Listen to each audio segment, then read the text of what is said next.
अस्सलामुअलैकुम स्टूडेंट्स, हम कीज़ के टॉपिक को डिस्कस कर रहे थे।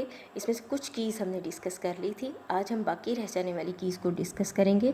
सबसे पहली की जो हम आज डिस्कस करेंगे वो है हमारी कॉम्पोजिट की या कनकैटिनेट की।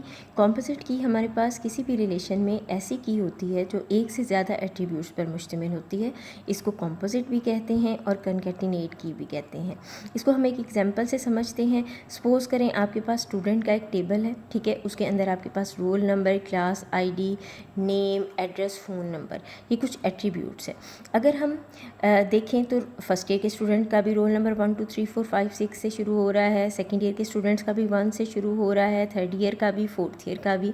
तो अब अकेला रोल नंबर हमारे पास हमारे डेटे को यूनिकली आइडेंटिफाई नहीं कर रहा। ऐसी सिचुएशन में अगर हम क्लास आईडी के अंदर क्लास को मेंशन कर दें, first year, second year, third year, fourth year, तो ये दोनों मिल के हमारे डेटे को यूनिकली या हमारे रिलेशन को यूनिकली आइडेंटिफाई कर देंगे। ये काम है हमारे पास कंपोजिट की या कनकैटिनेट की का, कि जब हमारा एक एट्रीब्यूट हमारे डेटे को यूनिकली आइडेंटिफाई नहीं कर रहा तो हम उसके साथ एक और एट्रीब्यूट को मिला देते हैं, ठीक है। सेकेंडरी की हमारे पास एक ऐसी की है जो जिसके ज़रिए हम अपने टेबल में से डेटे को रिट्रीव करते हैं, लेकिन ये यूनिक नहीं होती, ठीक है। ये नॉन यूनिक फील्ड होता है आपके पास।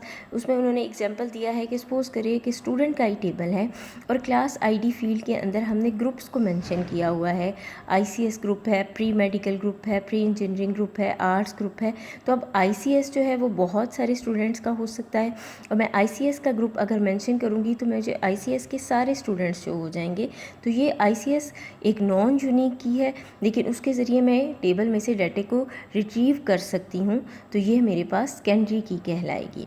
उसके बाद नेक्स्ट है हमारे पास सॉर्ट की।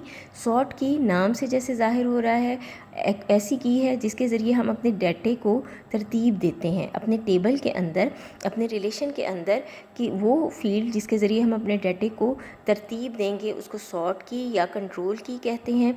अब सॉर्ट की में देखिए कि सपोज़ करें मैं चाहती हूँ कि मेरे टेबल के अंदर जितने भी स्टूडेंट्स के नाम का डाटा पड़ा हुआ है वो अल्फ़ाबेटिकली स्टोर हो। जैसे ए से शुरू होने वाले नाम सबसे पहले हों, बी से शुरू होने वाले दूसरे नंबर पे, फिर C D up to Z. तो ये ऐसी सिचुएशन में नेम मेरे पास क्या है, एक सॉर्ट की के तौर पे यूज़ हो रहा है। अगर मैं चाहती हूँ कि सबसे हाईएस्ट मार्क्स वाले स्टूडेंट के नंबर सबसे ऊपर आएँ तो मैं मार्क्स फील्ड के ज़रिए अपने डाटे को तरतीब दे सकती हूँ। ये काम है हमारे पास करता है सॉर्ट की।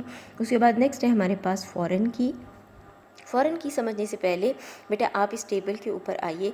तो ये मेरे पास एक स्टूडेंट टेबल है और एक रिज़ल्ट टेबल है। स्टूडेंट टेबल के अंदर मेरे पास रोल नंबर है एक फ़ील्ड, नाम नेम एक फ़ील्ड है, फ़ोन नंबर एक फ़ील्ड है, और रिज़ल्ट टेबल के अंदर मेरे पास रोल नंबर, सब्जेक्ट और मार्क्स, ये 3 एट्रीब्यूट्स या फील्ड्स हैं।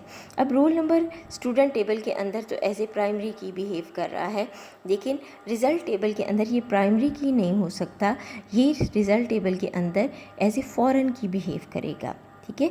एक टेबल के अंदर जो फील्ड आपके पास प्राइमरी की होता है, अगर वही फील्ड आप दूसरे टेबल में भी यूज़ करते हो तो वो दूसरे टेबल में फॉरेन की कहलाता है।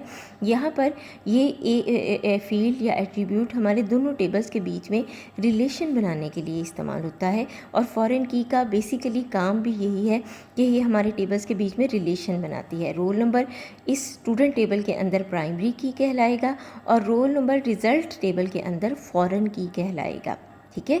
और फॉरेन की जो है हमारे पास क्या करती है, जो सबसे इंपॉर्टेंट चीज़ जो हम ऑलरेडी डिस्कस कर चुके थे कि ये इसके ज़रिए हम टेबल्स के बीच में रिलेशन बनाते हैं।